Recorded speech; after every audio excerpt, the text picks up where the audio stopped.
Bueno, se está llevando a cabo la votación en el Congreso para el impeachment a Donald Trump. Mitch McConnell no va a llamar a una sesión especial del Senado para procesar al presidente Donald Trump. Por otra parte, el gigante tecnológico Intel despide a su CEO. Crónica Americana. Aquí estamos saludándolos, Rolando Bonal, Tony Lara.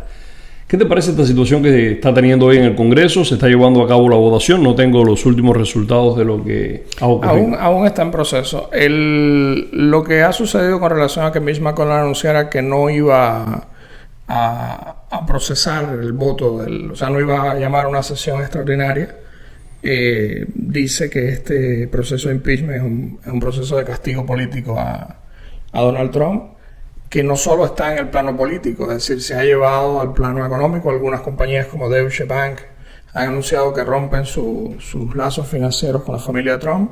Incluso el alcalde de Nueva York anunció que iban a cerrar los proyectos y los acuerdos que tienen con la Fundación Trump. Es decir, continúa el proceso de castigo político de las empresas, en muchos casos un castigo coordinado,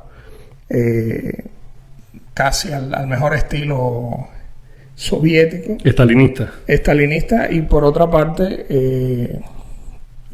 el caso de que la ciudad de Nueva York, que ya es un gobierno, intente tomar determinado tipo de medidas contra Donald Trump personalmente, contra la familia Trump en general, ya sí puede ser algo que pueda terminar llegando a corte. Esto es una lista bien importante. El caso de que Macy's o NBC o Univision, CERTA, la compañía productora de mattresses, de colchones, estén sancionando a Donald Trump o evitando cualquier relación con Donald Trump, es anecdótico. Ahora, que un gobierno llegue a este punto, Donald. Bueno, en el caso de Blasio es muy particular. O sea, el propio gobernador de Nueva York, que también es del mismo partido, o sea, es un demócrata, ha tenido grandes encontronazos con Di Blasio. Y a Di Blasio se le ha nombrado el peor alcalde de la historia. Él mismo ha dicho que su único objetivo como alcalde de Nueva York es redistribuir la riqueza de Nueva York.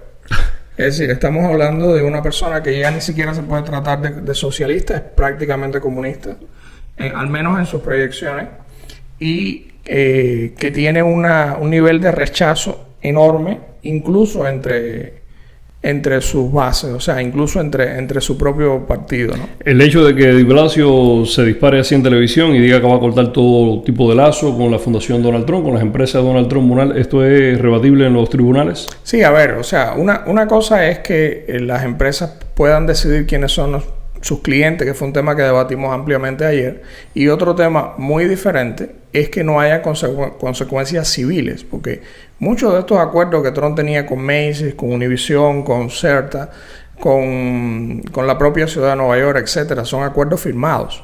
Correcto. Y obviamente cualquier perjuicio económico que sobrevenga como resultado de estas medidas pueden ser legalmente disputadas en corte, y hay consecuencias civiles. No hay consecuencias penales, porque una compañía puede decidir quiénes son sus clientes, pero una violación de acuerdo entre dos partes tiene consecuencias. O sea, ¿se están adelantando demasiado estas compañías al cortar lazos con Donald? A ver, obviamente algunas compañías no quieren que los relacionen con determinadas figuras políticas, porque a veces una base de sus clientes, recuerda que muchas de estas compañías están en las grandes ciudades, que son los bastiones demócratas, y muchas de estas compañías están siendo amenazadas por una parte de sus clientes para que corte esos lazos. Obviamente cortar esos lazos también tiene consecuencias. Y tiene pérdida para las dos partes involucradas. Yo me imagino que PGA, básicamente la compañía más importante en el negocio del golf, al cortarle el campeonato en los terrenos de Donald Trump, eso traiga pérdidas para las dos partes y van a ser imputadas en un tribunal, sin duda. Sin duda. Al final, obviamente, este no es el momento para Donald Trump ni sus empresas para discutir estos temas. Él anunció en su momento, cuando Univision cerró los acuerdos, que lo iba a discutir en corte, y estoy seguro de que así será. Y muy probablemente van a perder en corte.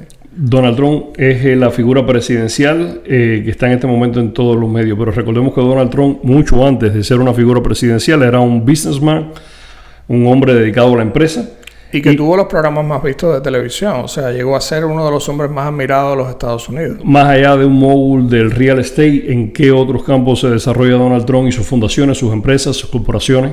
Bueno, a ver, o sea, su negocio principal está aquí en Miami, en Doral. El Trump National Doral es uno de sus negocios más importantes. Tiene negocio de vino, tiene negocio de ropa. Estos negocios de ropa fueron los que Macy's cerró, o sea, los acuerdos que Macy's cerró. Tiene hoteles, tiene edificios, ha tenido casino. Tuvo una universidad que terminó mal, o sea, tuvo el libro más vendido en algún momento en las listas de bestseller. Tuvo uno de los programas más vistos de la televisión norteamericana como host, que fue The Apprentice, El Aprendiz. Es decir, Donald Trump ha triunfado en casi todos los aspectos en los que ha intentado avanzar su negocio, su presencia. Y no me sorprendería que le diera por crear una mega iglesia o alguna de este tipo de negocios que puede parecer una gran locura en América Latina, pero que en los Estados Unidos son negocios enormes, con un nivel de influencia gigantesca. ¿Cómo no? Él es una persona con una proyección religiosa muy importante, es decir, aunque pueda no parecerlo, él es una persona que se muestra como muy, muy creyente, está muy influido por una líder religiosa muy particular.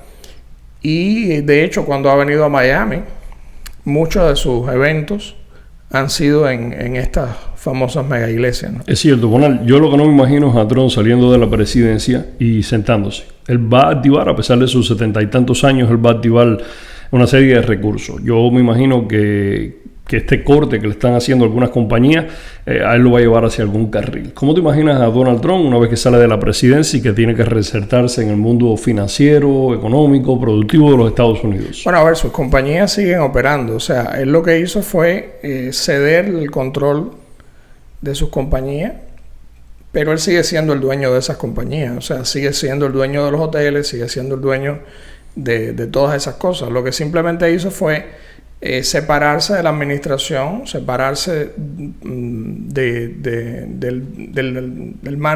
management diario y separarse de recibir y dar información a la compañía por un tema de que no hubiese un conflicto de intereses. Pero sus compañías han seguido operando, sus hoteles siguen abiertos. Sí, pero este énfasis que ha puesto la media sobre Donald Trump en dañar la imagen de él como presidente y como persona, ¿dónde lo voy a ubicar? Es decir, ¿te imaginas a Donald Trump regresando a un aprendiz? ¿Te lo imaginas llevando a cabo el concurso Miss Universo nuevamente? Es decir, no va a volver a ser la figura mediática que fue. No, pero lo va a hacer más. Lo va a hacer más. Lo va a hacer más. O sea, Donald Trump era una de las personas más conocidas de los Estados Unidos antes de ser presidente. Sí. Y esto es una de las cosas que le permitió tener la plataforma que ha tenido. Pero recuerda que Donald Trump recibió más de 70 millones de votos y fue el presidente más votado de la historia norteamericana antes de esta elección, que ganó Biden con una cantidad de votos mayor. Es decir, la popularidad de Trump no ha disminuido con relación a la popularidad que tenía antes de ser presidente. Obviamente se está dañando su imagen, se está tratando de dañar su imagen, pero tú no necesitas que todos los norteamericanos sean tus clientes o tus seguidores. Tú necesitas simplemente que una parte de los norteamericanos te siga, te compre, para que tu negocio sea exitoso. De hecho, hay una teoría famosa de los 1000 true fans, o sea, de los 1000 verdaderos fanáticos, que dice que tú, para que tu negocio sea exitoso, solo necesitas 1000 fanáticos que te compren. Y el hombre tiene 75 millones de seguidores. De esos 70 y tantos millones de votantes, pon que le quede la tercera parte. O sea, es suficiente para que un grupo de gente decida solo hospedarse en sus hoteles, solo ir a sus campos de golf, solo... Yo te estoy preguntando porque yo sé que tú eres un mago en esto de crear imagen corporativa, de llevar adelante los proyectos de negocio. Y yo te veo que estás salivando con la idea de un Donald Trump, que aunque sale un poquito manchado o bastante manchado por la media, para algunos, sí, para algunos, va a ser creativo para personas como tú que se dedican a este negocio. Sí, o sea, al final es que, o sea, en el caso de él no necesita a nadie que le ayude. O sea, si hay alguien que sabe posicionar su nombre O sea, actualmente, por ejemplo, una de las cosas que se recomienda es que una persona cree un personal brand. Correcto. O sea, se recomienda que una persona cree una imagen de sí mismo que ni siquiera tiene que estar ligada a su al tipo de negocio que hacen. Por ejemplo, yo doy consultoría a empresas, doy consultoría de inversión, hago marketing para clínicas de cirugía estética, para clientes de diferentes tipos, bueno, en fin. Pero hago este programa y hago otros programas. ¿Por qué pasa eso? Porque desde hace unos años hacia acá hay un concepto que se llama lifestyle entrepreneur, o sea, empresarios de estilo de vida. Correcto. Si alguien puede decirse que fundó ese modo de actuación, es Donald Trump. O sea, Donald Trump es conocido por ser un empresario. Más allá de cuáles son sus empresas, más allá de cuál es su proyección, la gente lo identifica a él como el empresario prototipo. Sí. Como ahora está sucediendo con Elon Musk, que cualquier tipo de empresa que crea es un éxito inmediato. Un éxito, sí. Es decir, ese lifestyle entrepreneur es la tendencia más importante que hay hoy en día en términos de marketing, y esa tendencia la inició Donald Trump en los años 70, 80. Es decir, entiendo bien, Donald Trump no se tiene que reinventar entonces. Él no tiene que reinventarse. Cualquier tipo de negocio que él cree con la imagen que él tiene, dañada por una parte, apoyada en otro sentido, va a tener éxito. Y si no hay un banco que lo apoye, van a haber otros. O sea, en los Estados Unidos hay decenas de miles de bancos. Es decir, todos los días tú conoces un banco nuevo. Y tiene la masa crítica, los clientes allí mismo. Él tiene la masa crítica. O sea, cualquier cosa que él venda, alguien la va a comprar. O sea, es como pasa con Elon Musk. Hace un lanzallamas y lo vende. O sea, hace X-Space y llega al espacio. Exactamente. Es decir, esta imagen de hombre de negocio, de hombre exitoso, de hombre dispuesto a hacer cosas, no se ha dañado con todas las historias de fracaso, con la famosa historia de no sé cuántas bancarrotas que ha tenido, que no paga impuestos, etcétera, etcétera, que en muchos casos está llevada por gente que realmente no conoce bien cómo funcionan los negocios, ¿no? Y que no entienden que tú tienes 25 empresas y tú tienes una bancarrota en una de ellas, no significa que tú personalmente hayas estado en bancarrota. En bancarrota. Bueno, yo lo que estoy viendo aquí es que sí, partiendo de lo que tú me estás explicando ahora, en el 2016, recuerdas, cuando se estaba llevando a cabo la campaña de Donald Trump para la presidencia de los Estados Unidos, ¿qué ocurrió? La media se reía de Donald Trump. Tú escuchabas, tú podías ver que había una burla encubierta, sutil, hacia la figura de Donald Trump, tratando de manchar la imagen y convencidos de que no iba a llegar Donald Trump a la presidencia. Sin embargo, el hombre, con esa imagen, con ese background, se impuso en las votaciones y llegó a ser el presidente de los Estados Unidos, lo cual no me sorprendería que ahora, cuando deje de serlo, vuelva a ser el hombre exitoso que siempre ha sido. No es la primera vez. O sea, eso la media lo ha hecho históricamente. Recuerda que hay un mecanismo por el que los medios de comunicación funcionan, y es que muchas personas que están dentro del gobierno le dan información a los medios. Y a la misma vez, cuando muchas de estas personas que están en el gobierno salen del gobierno, terminan como presentadores en las grandes cadenas de comunicación. O sea, el que era asesor de Stephanopoulos, que era asesor de Obama, hoy en día es uno de los presentadores estrella de ABC. Es decir, esto es algo frecuente. Congresistas, senadores, terminan de presentadores de televisión. Es decir, la relación entre los medios de comunicación y el establishment, o sea, los políticos establecidos, es muy grande. Y siempre que entra una persona de fuera del establishment a retar al establishment, los medios de comunicación los van a atacar, porque es un cuerpo extraño. Exacto. Lo ven como un cuerpo extraño. Una de las situaciones de este tipo más importantes se produjo cuando Ronald Reagan trató de acceder a la gobernación de California y después a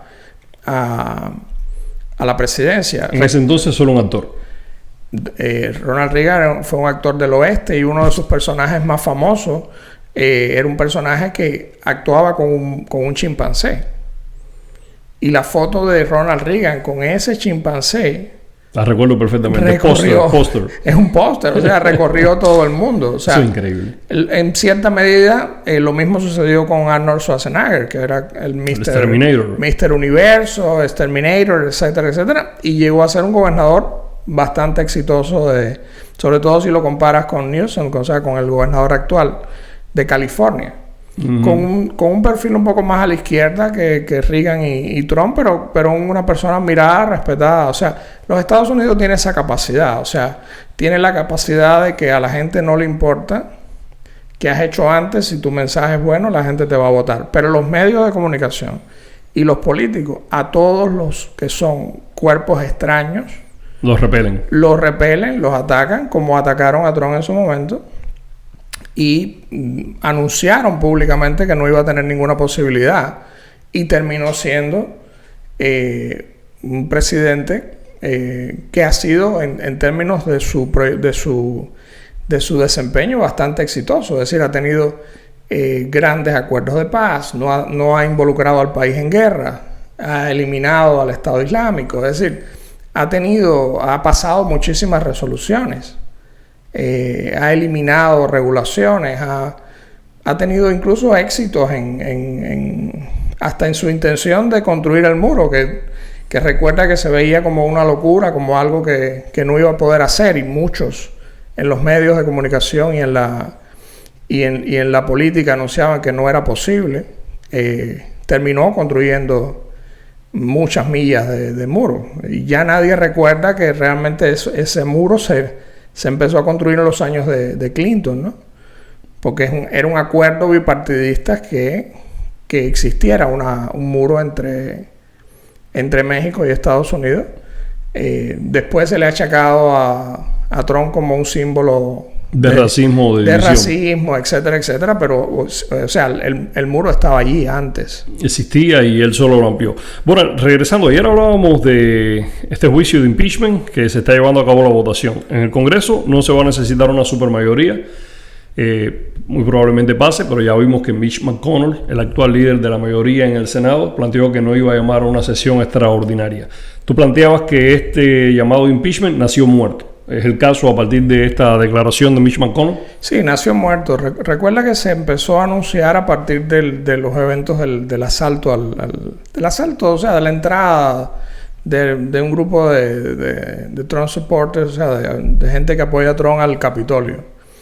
Y en el calor de esa situación, el Partido Demócrata inició este proceso, y algunos congresistas republicanos dijeron que lo apoyaban. Incluso hay reportes, me cuesta creerlo, pero hay reportes de que Mitch McConnell apoyó el proceso. Yo estoy seguro de que él no quería que llegara al final, pero sí quería, quizás probablemente, es un reporte que no tiene fuente, como tantos, sí quería dar un mensaje, ¿no?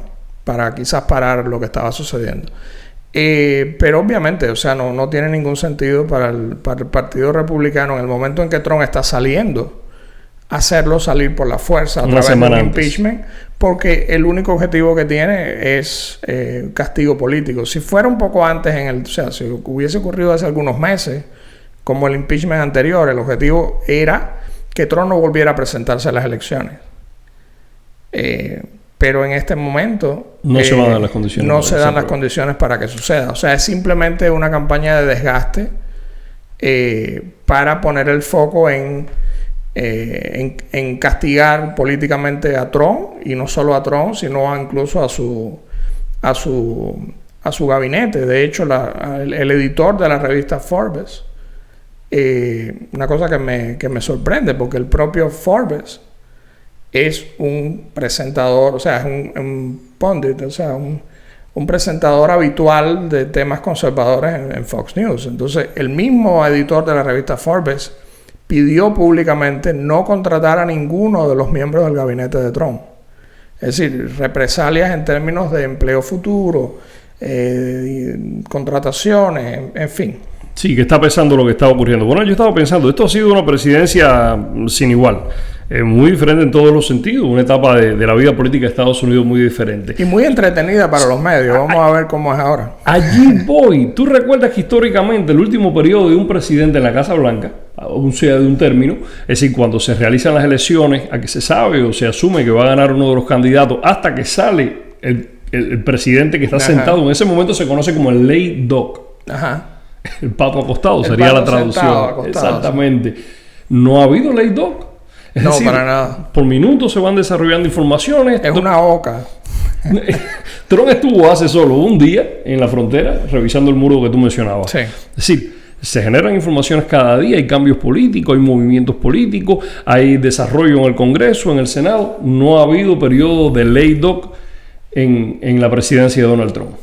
No, y no lo va a haber. O sea, lo que más me preocupa de lo que está sucediendo es que se le está calentando la calle a Joe Biden.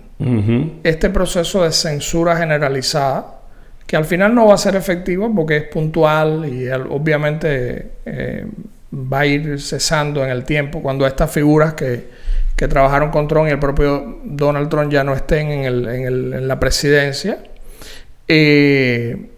Pero esta censura y estos cierres van a crear un nivel de tensión hacia las personas que están provocando esos cierres. De hecho, el propio Elon Musk, el CEO de Tesla, dijo que iban a poner muy molesta a las personas que estaban siendo víctimas de esta situación y a los conservadores. Es decir, y estoy seguro de que fue un mensaje a los Zuckerbergs, a Dorsey, a los YouTube, etcétera, porque realmente tú sabes que ese es un panorama posible. No vamos a abundar en él porque es futurología, pero la situación de crítica, de queja y de presión potencial que estas compañías pueden llegar a tener es muy grande, porque ya las acciones que han estado tomando son flagrantes. Son flagrantes y estoy seguro que primero va a llegar una serie de juicios civiles y una serie de ataques en términos de que son monopolios, etcétera, etcétera, porque esto no se va a quedar así. Es decir, esto de que ellos empiezan a sancionar a todo el mundo y a quitarle las plataformas a un grupo político, independientemente de que tengan un grupo de razones para hacerlo, lo hemos debatido. Claro. Y obviamente una empresa puede elegir a sus clientes, pero un cliente puede estar muy molesto también por haber sido sacado de su plataforma. Es decir, esto tiene dos direcciones. Y cada una persona en estas plataformas tiene un grupo de seguidores que pudieran estar muy molestos también. No, por supuesto. Es decir, esto no se queda así. Esto se hincha, ¿no? Exacto, eso se hincha. Ayer mencionamos puntualmente que YouTube no había aún cancelado el canal del presidente Donald Trump y hoy, alegando que probablemente este canal esté incitando a la violencia, pues decidió el cierre del canal del presidente. Me gustaría ver esto en una corte y buscar un fragmento directo donde él directamente incite a la violencia. Difícilmente lo vas a poder encontrar. Y vas a encontrar al contrario que él muchas veces anuncia y pide la paz. Yo personalmente considero que algunas de las declaraciones que él ha hecho no han calmado a sus grupos y tiene cierta responsabilidad en lo que ha sucedido. Se dice que él mismo lo ha admitido en privado, igual con fuentes no reconocidas. No se le puede dar demasiado crédito, pero bueno, lo menciono. Pero de ahí a que él realmente haya hecho este llamado y a que él realmente tenga una responsabilidad civil o penal, o sea, en términos legales, por lo que ha sucedido y haya tenido una violación explícita, no interpretada con un interés, sino explícita de los acuerdos que tú firmas cuando entras a una plataforma de este tipo. Yo creo que en un tribunal de justicia esto no prosperaría. No se sostiene. Bueno, le estaba leyendo que el Buró Federal de Investigaciones, el FBI por sus siglas en inglés, ha abierto aproximadamente 170 casos en todo el país relacionados con las protestas que ocurrieron en el Capitolio. Hay llamados de la televisión a nombrar a estos grupos de personas con palabras bien fuertes. Okay. Y es constante lo que está sonando. 170 casos me llama la atención. Otro caso que me llama la atención es que el FBI no se mencionaba tanto en los últimos tiempos. No sé cuál era la razón, pero no se hablaba del FBI. Incluso muchas personas se preguntaban dónde estaba el FBI y yo supongo que estaba trabajando. En este caso reaccionan y tienen este llamado a 170 expedientes abiertos. El FBI tiene la costumbre de no anunciar quiénes están bajo investigación. El hecho de que veas al FBI hoy en este momento significa simplemente que los medios de comunicación le han puesto el foco a lo que está haciendo el FBI. Es una reacción inmediata. Exactamente. Es decir, yo me imagino, espero que algunas de las personas que asaltaron la Casa Blanca hace unos meses también estén bajo investigación y también hayan sido detenidas. Pueden haber 170 personas que estén bajo investigación, pero durante el asalto, o sea, durante esta entrada masiva al Capitolio, murió un policía que presumiblemente fue asesinado por uno de los que entró. Y murió una oficial, una muchacha veterana de guerra que murió por un disparo de uno de los policías. Es decir, el resto de las personas que fallecieron murieron o de causa natural o después del asalto. Tengo un reporte de que hubo un policía y hubo unos datos ahí que no tengo confirmación y prefiero no mencionar. Pero como parte del asalto hubo 2 fallecidos. Y de parte de los manifestantes, o sea, de parte de los que estaban protestando, hubo 1. Entonces, cuando tienes 170 personas y tienes un muerto, probablemente muchos de los cargos terminen siendo cargos menores, porque hay cargos como sedición. La sedición es un alzamiento con propósito de derrocar al gobierno. No fue el caso. Se ha dicho en todas partes que es el caso. Pero yo considero que es extraordinariamente difícil de probar que las personas que entraron ahí estaban realmente tratando de derrocar al gobierno de alguna manera. O sea, eso... Tú sabes que los juicios terminan demorando años y dentro de 2 años, 3 años, una acusación por sedición a alguien que entró con una bandera al Capitolio, no creo que tenga... Curiosamente, bajo la ley de protección de los monumentos que firmara Donald Trump recientemente, a raíz de los hechos que ocurrieron en Washington previamente a este asalto, muchísimas de estas personas pudieran ser sancionadas, maybe estatalmente. Claro, pero si destruyeron algún movimiento, algún monumento. Si lo destruyeron. Entonces, obviamente, hubo personas que sí destruyeron monumentos, hubo personas quizás que dañaron algún vidrio, hubo personas que tumbaron alguna estatua. Yo no he visto fotos de estatuas destruidas. He visto fotos de personas retratándose con las estatuas, poniéndole una gorra, una bandera. Pero eso no es destruir el monumento. O sea, la ley se creó en un momento en que se estaban destruyendo monumentos en los Estados Unidos. Se estaban derribando estatuas. Se estaban quemando monumentos, se estaban dañando físicamente. O sea, que es cierto que esa ley puede ir contra las personas que quizás dañaron propiedad dentro del gobierno, pero es muy difícil, más allá quizás de un trespassing o algo así, pero es que incluso es difícil probar un trespassing cuando las personas están entrando a un lugar que es propiedad común. Obviamente hay delito al entrar. Correcto. Seguramente hay delito al entrar, pero no destrucción de monumentos y no sedición. Es decir, no estoy diciendo que no haya sucedido nada. Sin duda sucedió algo importante, gravísimo. No se le puede quitar... Castigable, sin duda. Pero sedición, destrucción de monumentos, no creo que 170 personas hayan destruido monumentos, ni que 170 personas terminen siendo condenadas por sedición, ¿no? Porque eso es casi una milicia, ¿no? Y en referencia al FBI, al Buró Federal de Investigaciones, yo creo que siempre estuvo ahí, que siempre estuvo haciendo su trabajo. Quizá le fue más difícil a la Miria traer a colación los casos contra movimientos de tipo de izquierda, más a lo estaban enmascarados, quizás lo que sea, pero yo estoy seguro que muchos están identificados y que muchos fueron procesados. Estoy seguro, espero que sí.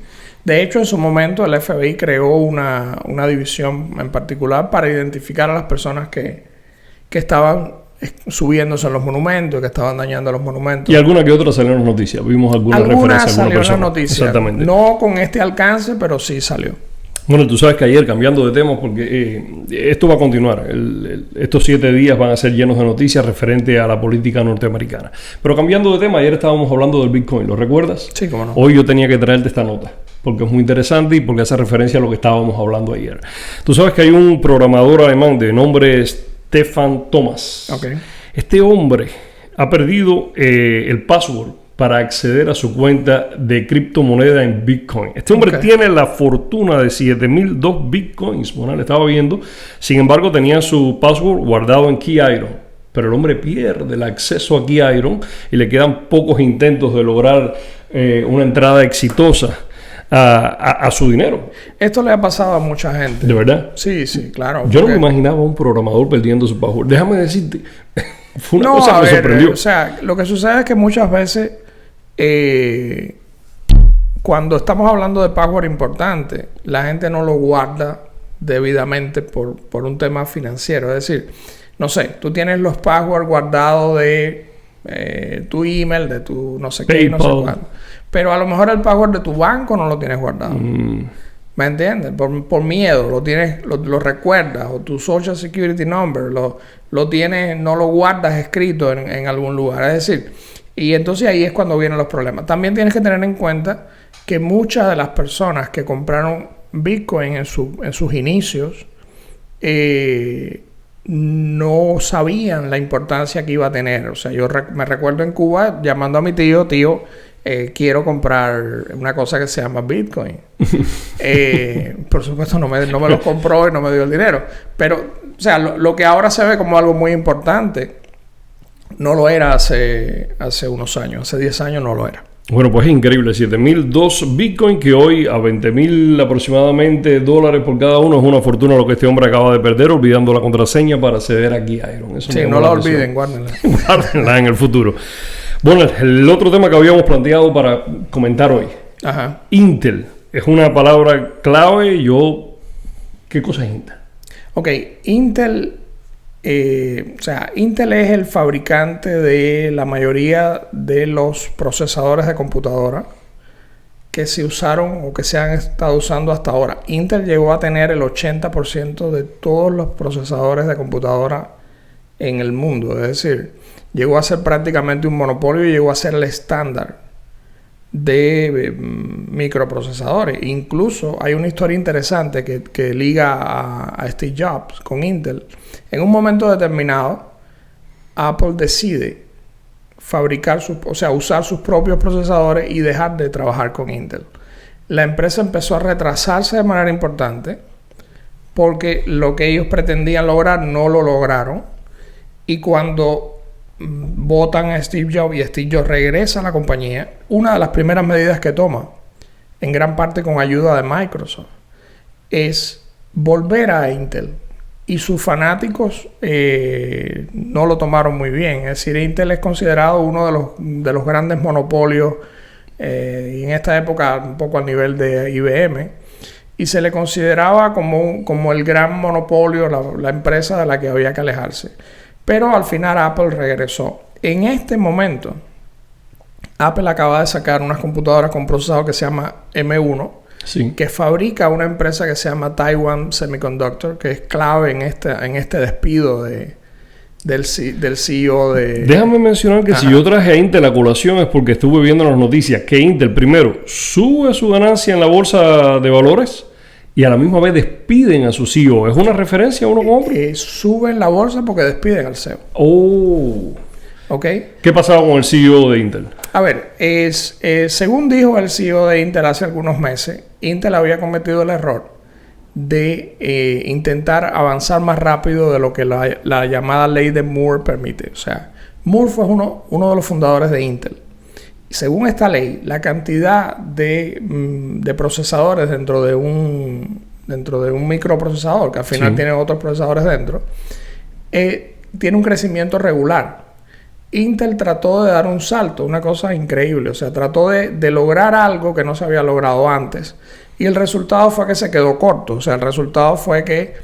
Esto es según una interpretación, ¿no? Sí. El resultado fue que no logró ni lo uno ni lo otro. Y en ese periodo, en los últimos años, algunas compañías como AMD, como el propio Taiwan Semiconductor, le fueron pasando por el lado y empezaron a convertirse, Qualcomm, empezaron a convertirse en alternativas reales a Intel. O sea, ese 80% de monopolio empezó a quebrarse. Ya no era el fabricante de la mayoría de los procesadores que se usaban en móviles.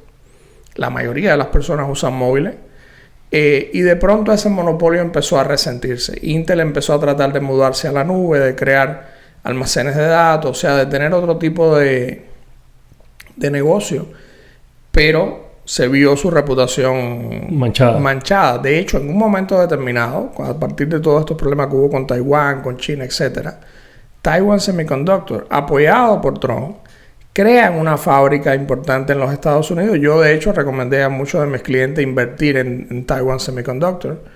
Y Taiwan Semiconductor ha estado rompiendo los récords en bolsa. Es decir, ha subido casi el doble en bolsa en el último año. De manera que de pronto algunos competidores directos de Intel empezaron a crecer, empezaron a hacerse significativos. Apple anuncia que va a dejar de usar los procesadores de Intel.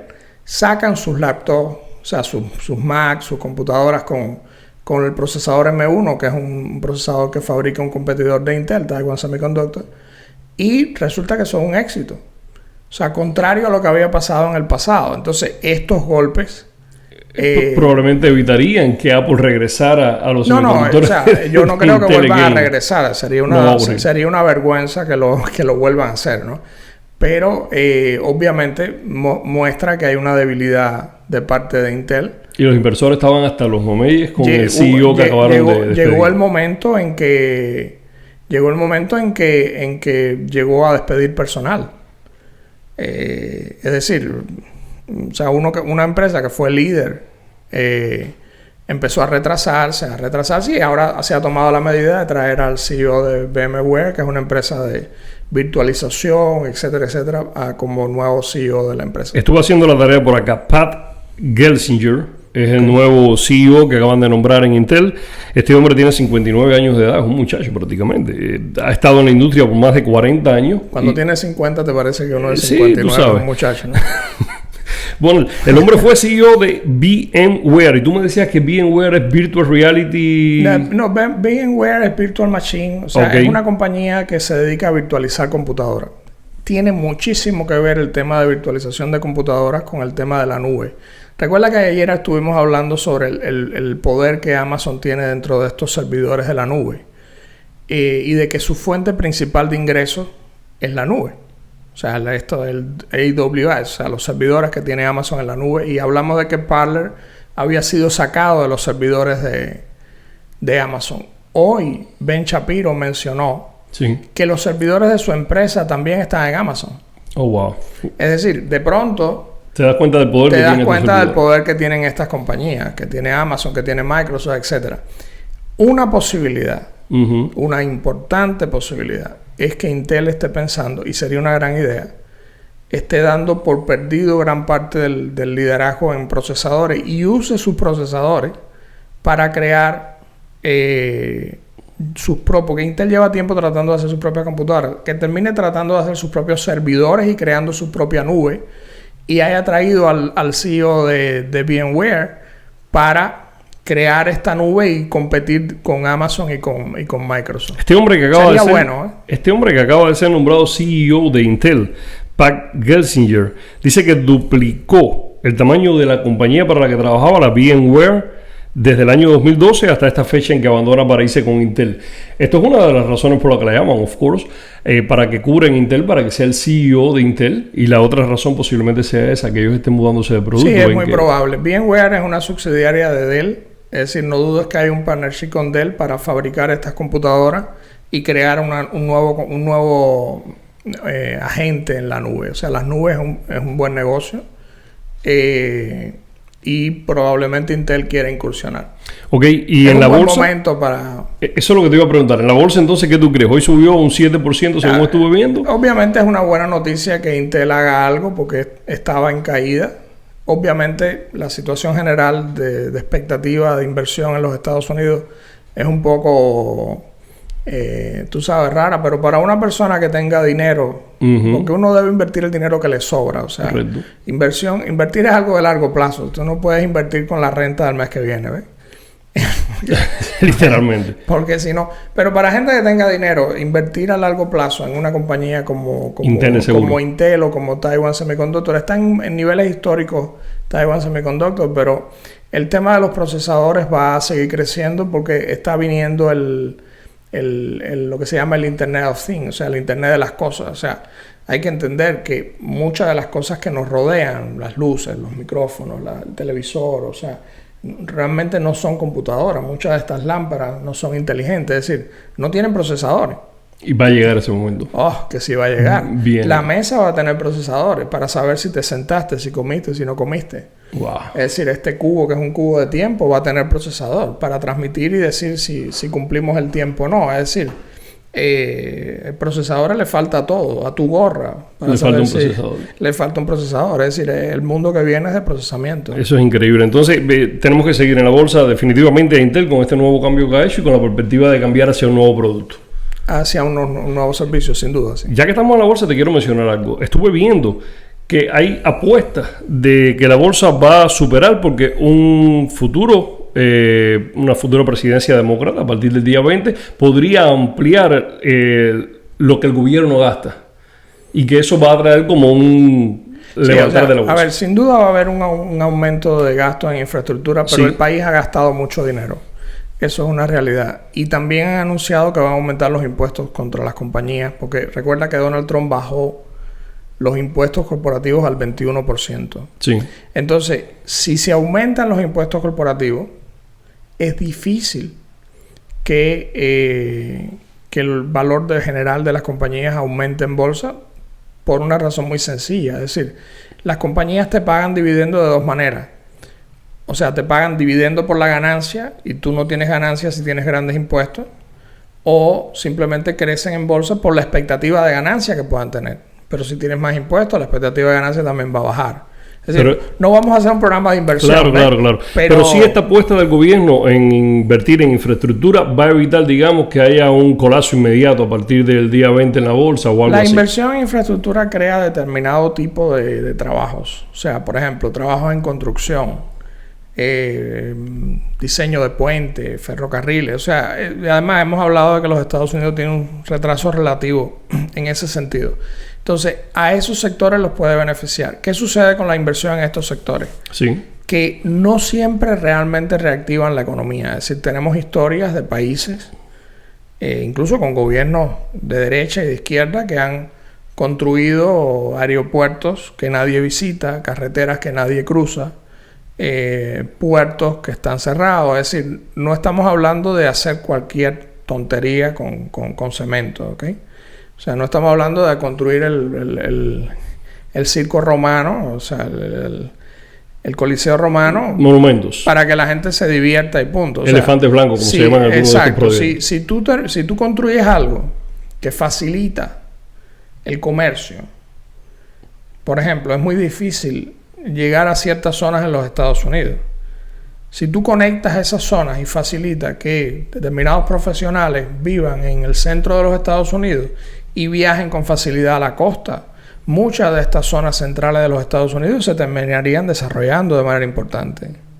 O sea, si la infraestructura de estas zonas termina siendo importante, el nivel de desarrollo general que puede traer a los Estados Unidos puede ser importante, pero no cualquier cosa. Me doy cuenta que llegamos al punto en que tenemos que parar por el día de hoy porque tú te estás involucrando en un tema que te encanta, que es el de la infraestructura y que vamos a tocar definitivamente aquí a profundidad. Eventualmente, claro.